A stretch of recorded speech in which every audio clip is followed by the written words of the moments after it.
Welcome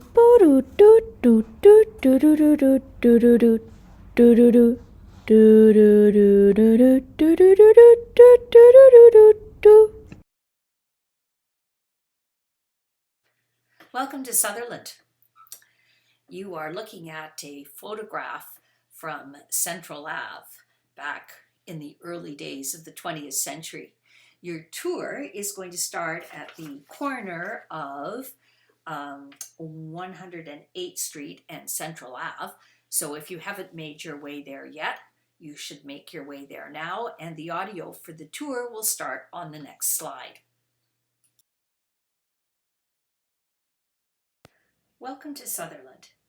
Building a quality town around the industrial CPR rail yard was a big challenge. This walk introduces the participant to historical struggles with an indifferent employer and also celebrates the revitalization of Central Ave. To begin the walk, stand at the corner of 108th Street and Central Ave on the west corner. Here, in 2006, the body of a woman buried for almost 100 years was found while excavating fuel tanks from an old gas station. The sensational details remained a news story for 4 years until she was respectfully buried. By 2009, the details of her grisly murder were released. Her arm had been sawed down to the bone to stuff her body, wrapped in a burlap sack, into a barrel, then dropped down a well. Although her identity remains unknown, possibilities included a local prostitute, an employee from a neighboring hotel, an immigrant wanting to escape bleak prairie life, and the victim of a botched operation performed by Sutherland's local and infamous abortionist. Her body had been preserved by a mix of gas and water, which allowed the soft body tissue to convert to a waxy substance from which DNA could be extracted. The mystery woman was thought to be from a middle-class background, noted by the gold cable-linked jewelry of European design that was found around her neck and her pricey dental work. Efforts to further identify her included the release of a face composite in 2009. Over 30 leads came from around the world from families tracing a disappearing relative, but no DNA match was ever found. She was finally buried in a quiet funeral paid for by social services. A small concrete marker with a number can be found in Woodlawn Cemetery. This is the end of Stop 1. Cross over Central Ave and face the rail yard from the parking lot in between K-Market and Quesada. You are gazing into what is still the CPR rail yard today. Back in 1914, around the time the mystery woman was killed, Sutherland had already been a proper town for 2 years. The community existed because 6 years before, the Canadian Pacific Railway had built a divisional station on this cheaper real estate outside of pricey Saskatoon. Fresh crews would board the train at Sutherland, and extensive facilities were provided for maintenance and repair. Optimistically, in those early boom years, Sutherland's own newspaper claimed that the town would rival Saskatoon in growth. The dismal environmental impact from the many noisy coal-fired locomotives contributed to the disappointing disappearance of early businesses and much of the population.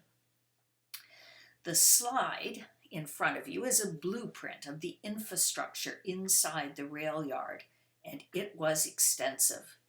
There were coal bins, water tanks, steam and water lines, electrical wires, telegraph and phone lines, storage for freight, salt, sand, wheels, and a big ice house. A 16-stall roundhouse provided mechanical repairs. Coal, smoke belched all over the laundry. Corrosive ash dumps clouded the air when shoveled. Bells rang, and refuse from the dining cars was dumped on the ground. By the 1920s, 12 regular passenger and freight trains were coming smack through the middle of this small residential town, and smaller trains were going into the city of Saskatoon to get cargo and then bringing it back out. It would have felt like 30 trains a day to the residents of Sutherland, and they were a lot noisier and dirtier than the diesel trains today. The early booster enthusiasm at the turn of the 20th century waned quickly, and it never returned. After 1913, over a third of the residential and commercial addresses were vacant, and the town struggled. This is the end of stop 2. Walk back to Central Ave and stand at the corner where 109th Street meets Central Ave. Notice the portable fence decorated with the iconic railway motif. You'll see as you explore this neighborhood, Central Ave has had a classy revitalization ongoing from 2010. In contrast is the derelict land behind this fence. CPR owns this land, and it refuses to sell it. Since the 1940s, the town has pleaded with the railway to sell Sutherland this land on the main street to generate desperately needed tax revenue. Thwarted in their attempts to enhance the look and property value of the community, frustrated citizens voted by a slim margin in 1956 to join booming, expanding Saskatoon. The pollution caused by the unkempt railway contributed to Sutherland's inability during the post-war boom to even give away real estate offered at $1 a lot, while only 2 kilometers closer to the university and present-day Varsity View, lots were being sought after by over 2,000 competing applicants.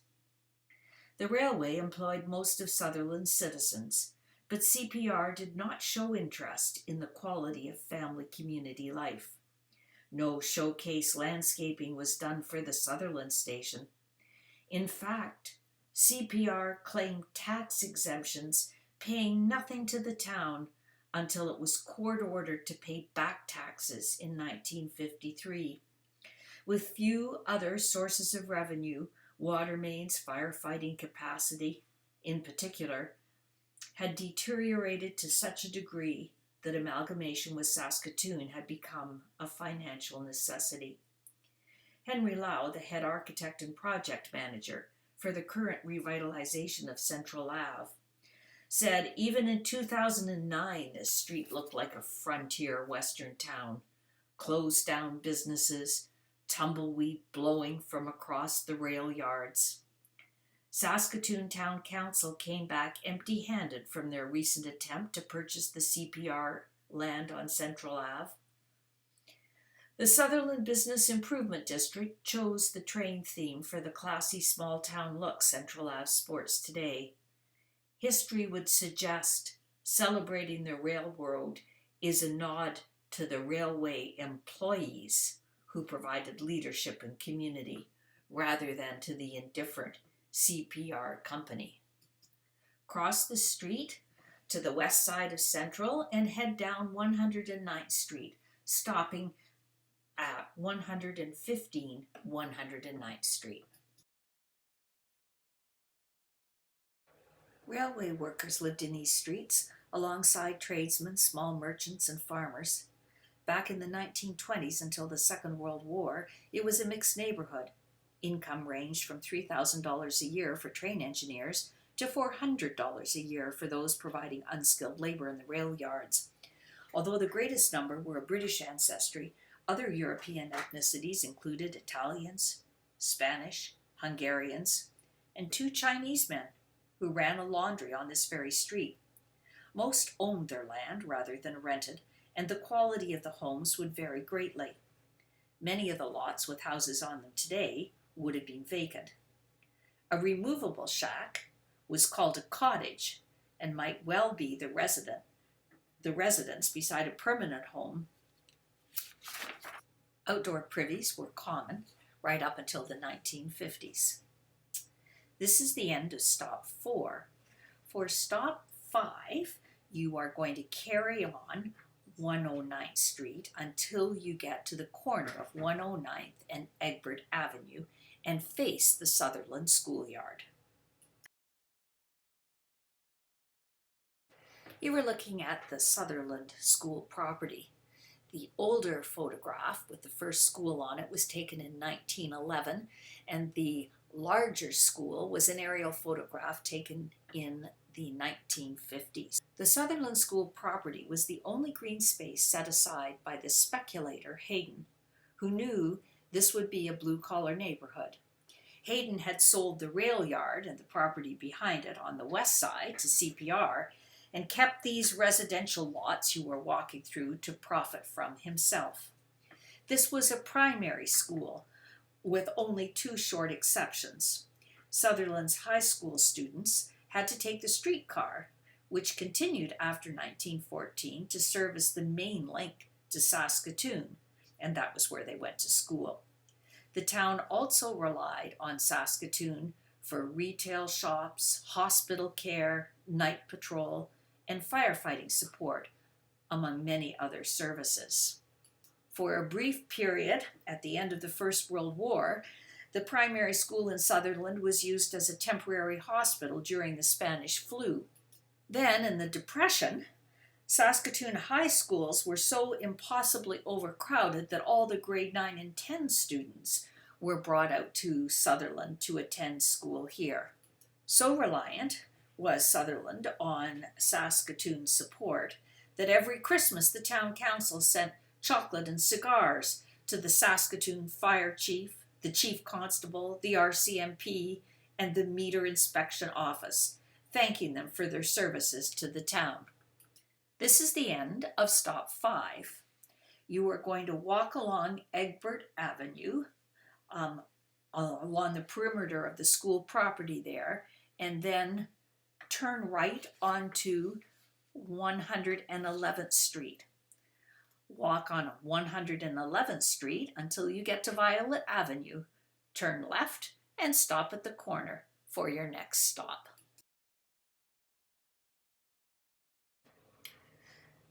Sutherland Town Council tried to make the town beautiful, in spite of the rail yard, but not everyone cooperated.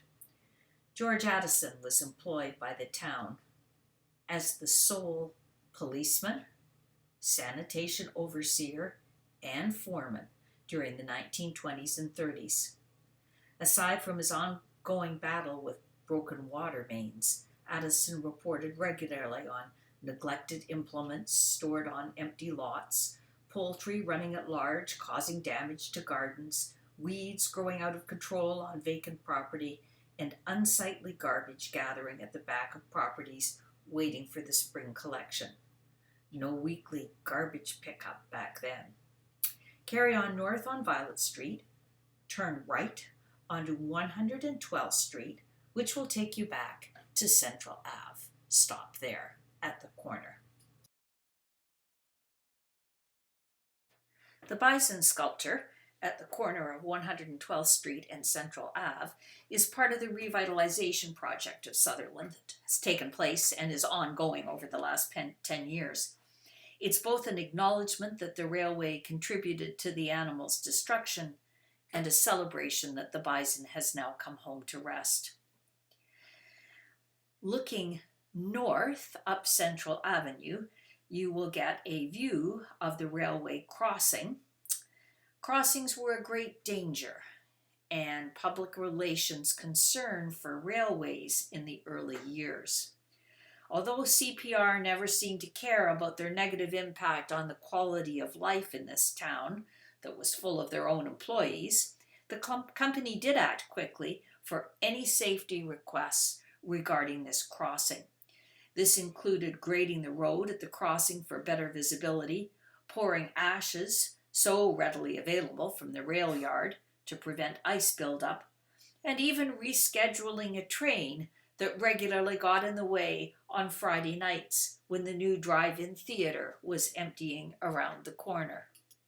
Keep walking up Central Avenue past this railway crossing until you get to the pedestrian crossing just north of Gray Avenue. So you're going to cross Central Ave over to Gray Avenue at this pedestrian crossing.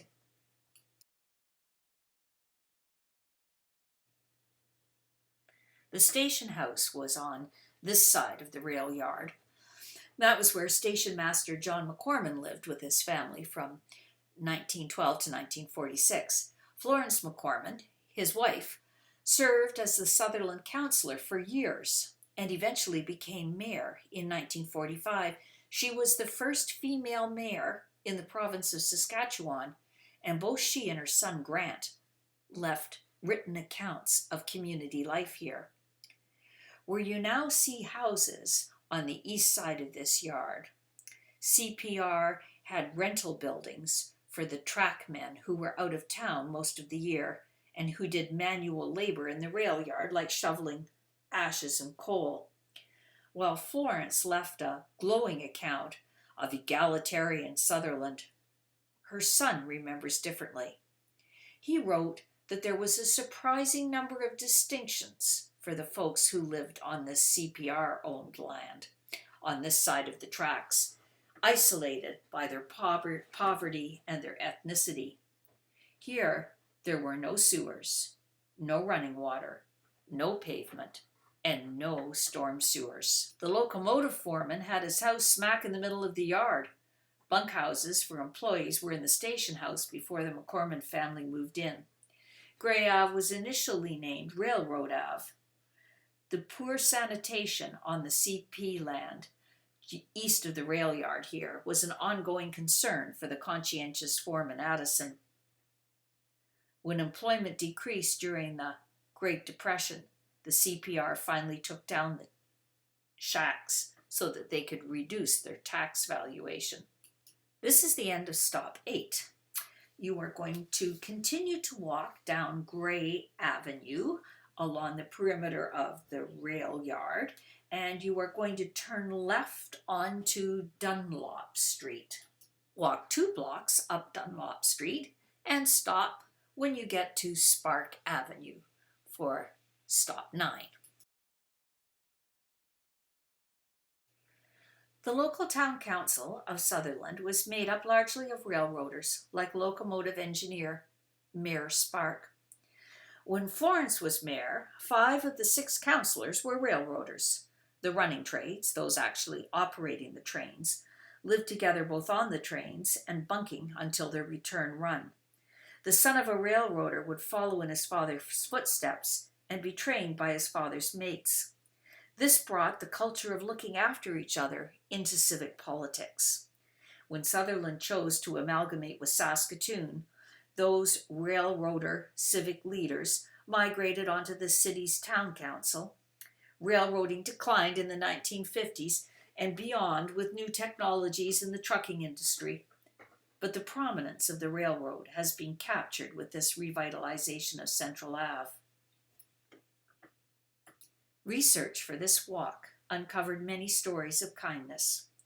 Medical drugs were given to migrants moving through during the Depression at the expense of the only 1,000 folk now living in Sutherland. One story stood out in particular. Muriel, a teenage girl, showed up in the archival records in 1941 as the subject of a letter to council written by Councilman F.J. Spark. Muriel came from an apparently known bad circumstances in Prince Albert and had been living rough in the community. Spark knew her case and recommended that she not be turned out to be picked up as a delinquent by the police. He fiercely championed this girl who had managed to pass her high school entrance exams in spite of sleeping in outhouses and getting meals where she could. He was confident that, quote, 99% of Sutherland voters would back me up in his recommendation that it was the town's responsibility to care for the girl. If she goes bad, then the fault rests squarely upon our shoulders, as we are the guardians of law and order. Muriel was taken in at the town's expense until a place of employment on a nearby farm was found for her. Steps were to be taken, carried unanimously by council, to launch legal action against her father, a CPR employee, for the maintenance of his daughter. The father neither helped his daughter nor did he return any money put out by the town to look after her. Muriel became a community project, and Sutherland saw her through to a fresh start. You're almost at the end of the tour. Make your way back to Central Avenue by retracing your steps. To finish your tour, wander back on Central Avenue. Watch for the many design details that celebrate the railroading past. Sutherland citizens looked after their own and somewhat mitigated the CPR pollution. Thank you for joining us on this Saskatoon Jane's Walk.